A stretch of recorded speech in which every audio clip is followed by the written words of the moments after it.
مهار کردن داربست به ساختمون.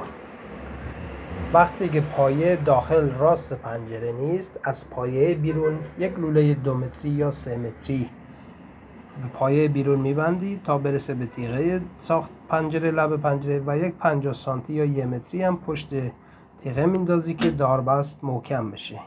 این پایه گوشه هم چون راست پنجره نیست و در نبش ساختمان قرار داره، از اولویت بیشتری برخورداره برای مهار کردن، چون که خطر اینکه داربست برگرده خیلی هست.